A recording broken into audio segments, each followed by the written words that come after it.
मनेगावसह 22 गावांमध्ये कृत्रिम पाणी टंचाई जी आहे ती निर्माण झाली आहे. संतप्त ग्रामस्थांनी सिन्नर तहसीलवर जो आहे तो हंडा मोर्चा काढण्यात आला आहे.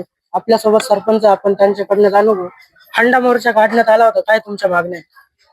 आमच्याकडे गेली 4-5 महिने झाले. आमची जे काही मनेगाव 22 गावे प्रादेशिक योजना आहे, या योजनेची पाईपलाईन ठेकेदाराचे जे काही घोटी लासलगाव जो काही महामार्ग चालू आहे त्या काम चालू असताना पाईपलाईन फुटलेली आहे आणि ती पाईपलाईन फुटलेली आहे. आमचे राजा मुरकुटे त्यानंतर आमचे खासदार राजभाऊ वाजे यांच्या मार्गदर्शनाखाली वारंवार अधिकाऱ्यांची भेटी पण झालेली आहे आणि या ठेकेदाराशी पण चर्चा झालेली आहे. तरी देखील 5 महिन्यापासून आमची पाईपलाईन दुरुस्त झालेली नाहीये आणि त्याचा अतिरिक्त MSCBचा जो काही वीज बिलाचा भार आहे तो देखील आमच्या ग्रामपंचायतीवर विनाकारण आलेला आहे. कारण खूप वेळच्या वेळी जर ती पाईपलाईन त्यावेळी दुरुस्त झाली असती तर आमच्या ग्रामपंचायतीचं जे काही ग्रामनिधी आमच्या 4 ग्रामपंचायतमध्ये एवढा ग्रामनिधी नाहीये आणि त्याचा अतिरिक्त भार आल्यामुळे तो भार हे ठेकेदाराचे जे काही काम करण्याची कामकुसरपणा आहे त्यामुळे सगळ्या ग्रामपंचायतीला भोगावा लागतोय. आज 15-20 दिवस झाले आमच्या गावच्या जे काही गावकीच्या विहिरी त्या विहिरी देखील आटलेल्या आहे आणि आज समितीला आमच्या प्रत्येक महिला 15-15 दिवस झाले विहिरींवरती हांडे घेऊन पाणी आणताय. म्हणजे आताच्या ह्या 20व्या शतकामध्ये देखील महिलांना डोक्यावर हांडे घेऊन पाण्यासाठी वणवण करावं लागतंय.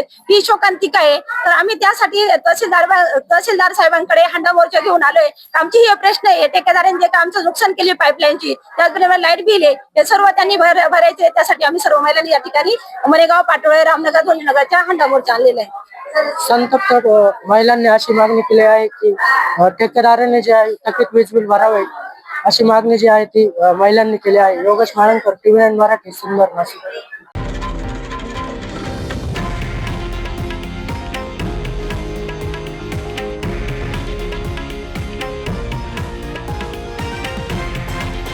हे आहे देशातील नंबर 1 न्यूज नेटवर्क आणि आपण पाहत आहात TV9 मराठी, एकमेव.